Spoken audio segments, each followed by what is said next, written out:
Hello everyone, जय हिंद। स्वागत है आपका आपके अपने यूट्यूब चैनल के प्लेटफॉर्म में। आज मैं आपके समक्ष बात कर रहा हूँ 23 सितंबर एसएससी सीजीएल एग्जाम 2024 के थर्ड शिफ्ट में पूछे गए महत्वपूर्ण प्रश्नों के संदर्भ में। और यह वीडियो आपके आने वाली सभी परीक्षाओं के लिए अति महत्वपूर्ण और लाभदायक होगा, इसलिए इस वीडियो को जरूर अंत तक देखें।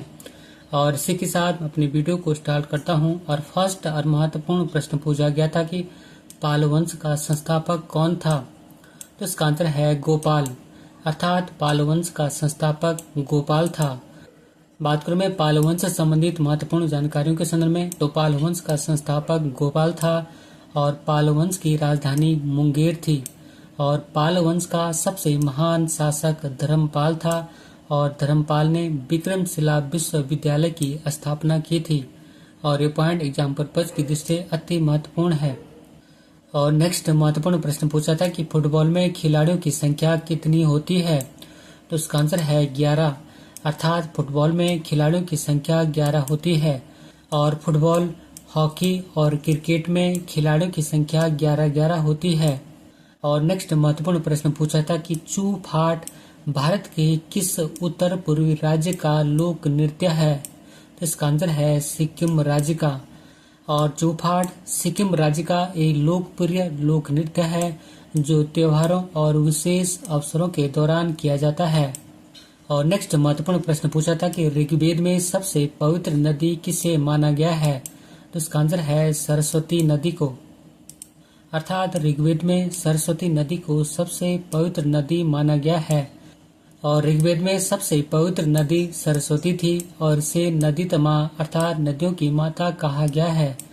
और ऋग्वेद में 24 नदियों का उल्लेख हुआ है। और ऋग्वेद में गंगा नदी का मात्र एक बार उल्लेख हुआ है, जबकि यमुना नदी का 3 बार उल्लेख हुआ है। और नेक्स्ट महत्वपूर्ण प्रश्न पूछा गया था कि 42वें संविधान संशोधन के माध्यम से संविधान में कितने राज्य के नीति निर्देशक सिद्धांत या डीपीएसपी अर्थात directive principle of state policy को जोड़ा गया है। इसका आंसर है 4, अर्थात 42वें संविधान संशोधन 1976 के द्वारा 4 नीति निर्देशक सिद्धांत जोड़े गए हैं, जिसमें कि फर्स्ट है अनुच्छेद 39 में बच्चों के स्वस्थ विकास के अवसरों को सुरक्षित करना। सेकंड है अनुच्छेद 39 से समान न्याय को बढ़ावा देना और गरीबों को निःशुल्क कानूनी सहायता प्रदान करना। थर्ड है अनुच्छेद 43 से उद्योगों के प्रबंधन में श्रमिकों की भागीदारी सुनिश्चित करने के लिए कदम उठाना। और फोर्थ है अनुच्छेद 48 से पर्यावरण की रक्षा और सुधार करना और वनों और वन्य जीवों की रक्षा करना। और ये सभी पॉइंट एग्जाम पर्पज की दृष्टि से अति महत्वपूर्ण हैं। और नेक्स्ट महत्वपूर्ण प्रश्न पूछा गया था कि भारत के केंद्रीय मंत्रिमंडल में अधिकतम कितने मंत्री हो सकते हैं।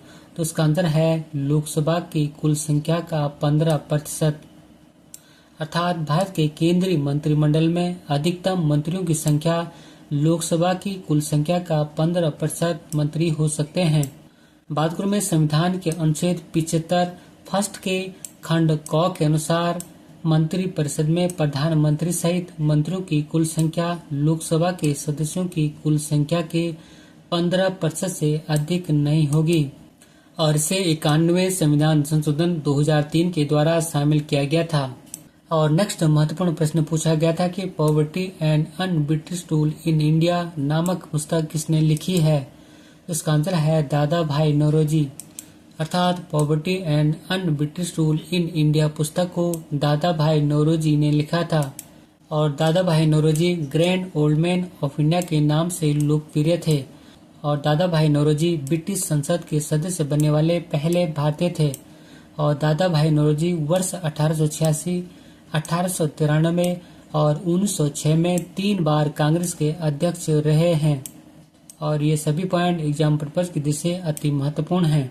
और नेक्स्ट महत्वपूर्ण प्रश्न पूछा गया था कि भारतीय गन्ना अनुसंधान संस्थान कहाँ स्थित है। तो इसका आंसर है लखनऊ, उत्तर प्रदेश में, अर्थात भारतीय गन्ना अनुसंधान संस्थान लखनऊ, उत्तर प्रदेश में स्थित है। और इसकी स्थापना वर्ष 1952 में हुई थी।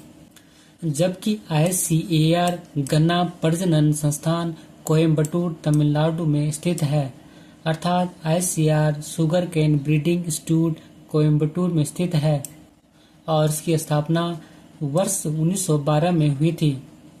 एक बार पुनः रिपीट करता हूँ कि भारतीय गन्ना अनुसंधान संस्थान लखनऊ उत्तर प्रदेश में स्थित है और इसकी स्थापना वर्ष 1952 में हुई थी, जबकि ICAR गन्ना प्रजनन संस्थान कोयम्बटूर तमिलनाडु राज्य में स्थित है और इसकी स्थापना वर्ष 1912 में हुई थी। और नेक्स्ट महत्वपूर्ण प्रश्न पूछा गया था कि माइकल फैराडे ने विद्युत चुंबकीय प्रेरण की खोज कब की? तो इसका आंसर है वर्ष 1831 में। और माइकल फैराडे ने विद्युत चुंबकीय प्रेरण की खोज वर्ष 1831 में की थी।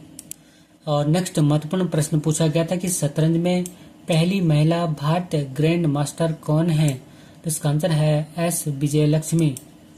और S विजयलक्ष्मी या सुब्बारमन विजयलक्ष्मी शतरंज की पहली महिला भारतीय ग्रैंड मास्टर हैं और वर्ष 2001 में वह अर्थात सुब्बारमन विजयलक्ष्मी या S विजयलक्ष्मी महिला ग्रैंड मास्टर का खिताब हासिल करने वाली पहली भारतीय महिला बनी। और नेक्स्ट महत्वपूर्ण प्रश्न पूछा गया था कि बैसागु उत्सव भारत के किस राज्य से जुड़ा है? तो इसका आंसर है असम राज्य से, अर्थात बैसागु उत्सव भारत के असम राज्य से जुड़ा है। और नेक्स्ट महत्वपूर्ण प्रश्न पूछा गया था कि राज महोत्सव किस राज्य में मनाया जाता है? तो इसका आंसर है ओडिशा राज्य में, अर्थात राज महोत्सव को उड़ीसा राज्य में मनाया जाता है। और नेक्स्ट महत्वपूर्ण प्रश्न पूछा गया था कि शिव कुमार शर्मा को वर्ष 1986 में कौन सा अवार्ड मिला था? तो इसका आंसर है संगीत नाटक अकादमी पुरस्कार। और पंडित शिव कुमार शर्मा एक भारतीय शास्त्रीय संगीतकार और संतूर वादक हैं। और एक बार पुनः रिपीट करता हूँ कि शिव कुमार शर्मा को वर्ष 1986 में संगीत नाटक अकादमी पुरस्कार दिया गया था और यह एक भारतीय शास्त्रीय संगीतकार और संतूर वादक हैं। और नेक्स्ट महत्वपूर्ण प्रश्न पूछा गया था कि तमिलनाडु में मिड डे मील योजना कब शुरू हुई थी? तो इसका आंसर है वर्ष 1995 में, अर्थात तमिलनाडु राज्य में मिड डे मील योजना को वर्ष 1995 में शुरू किया गया था। और नेक्स्ट महत्वपूर्ण प्रश्न पूछा गया था कि G20 शिखर सम्मेलन 2023 पहली शेरपा बैठक कहाँ आयोजित हुई थी? तो इसका आंसर है 13 से 15 दिसंबर 2022 को उदयपुर राजस्थान में, अर्थात G20 शिखर सम्मेलन 2023 की पहली शेरपा बैठक 13 से 15 दिसंबर 2022 के मध्य उदयपुर राजस्थान में हुई थी। और नेक्स्ट महत्वपूर्ण प्रश्न पूछा गया था कि G20 शिखर सम्मेलन पहली रोजगार कार्य समूह की बैठक किस शहर में 2 से 4 फरवरी 2023 तक आयोजित किया गया? तो इसका आंसर है जोधपुर राजस्थान में, अर्थात G20 शिखर सम्मेलन की पहली रोजगार कार्य समूह की बैठक जोधपुर राजस्थान में 2 से 4 फरवरी 2023 तक आयोजित की गई थी। और नेक्स्ट महत्वपूर्ण प्रश्न पूछा गया था कि G20 का पहला सम्मेलन कब हुआ? तो इसका आंसर है वर्ष 2008 में, अर्थात G20 का पहला सम्मेलन वर्ष 2008 में हुआ था। और नवंबर 2008 में G20 के राष्ट्राध्यक्षों की पहली बैठक का आयोजन संयुक्त राज्य अमेरिका के वाशिंगटन DC में किया गया था। और दोस्तों, यदि आप G20 से संबंधित महत्वपूर्ण वीडियो को देखना चाहते हैं तो मैं उस वीडियो के लिंक को इस वीडियो के डिस्क्रिप्शन में लिंक कर दूंगा, आप चाहे तो वहां से भी देख सकते हैं। और नेक्स्ट महत्वपूर्ण प्रश्न पूछा गया था कि अप्रैल 2022 में भारत के प्रमुख G20 समन्वयक के रूप में किसे नियुक्त किया गया था? इसका आंसर है हर्षवर्धन श्रृंखला को, अर्थात अप्रैल 2022 में भारत के प्रमुख G20 समन्वयक के रूप में हर्षवर्धन श्रृंखला जी को नियुक्त किया गया था। और नेक्स्ट महत्वपूर्ण प्रश्न पूछा गया था कि कस्तूरबा गांधी बालिका विद्यालय की स्थापना कब हुई? तो इसका आंसर है वर्ष 2004 में, अर्थात कस्तूरबा गांधी बालिका विद्यालय की स्थापना वर्ष 2004 में हुई थी। और नेक्स्ट महत्वपूर्ण प्रश्न पूछा गया था कि किस प्रसिद्ध भारतीय खिलाड़ी को कैप्टन कूल के नाम से जाना जाता है? तो इसका आंसर है महेंद्र सिंह धोनी को। और भारतीय खिलाड़ी महेंद्र सिंह धोनी को कैप्टन कूल के नाम से जाना जाता है। और महेंद्र सिंह धोनी की कप्तानी में भारत ने 2007 में T20 क्रिकेट विश्व कप जीता था। और महेंद्र सिंह धोनी की ही कप्तानी में भारत ने वर्ष 2011 में क्रिकेट विश्व कप जीता था। और इसी क्वेश्चन के साथ मैं अपनी वीडियो को समाप्त करता हूं। यदि आपको मेरा वीडियो का कंटेंट पसंद आए तो वीडियो को लाइक, शेयर और सब्सक्राइब करना मिलते हैं जल्दी नेक्स्ट वीडियो में। Thank you for watching. God bless you. जय हिंद।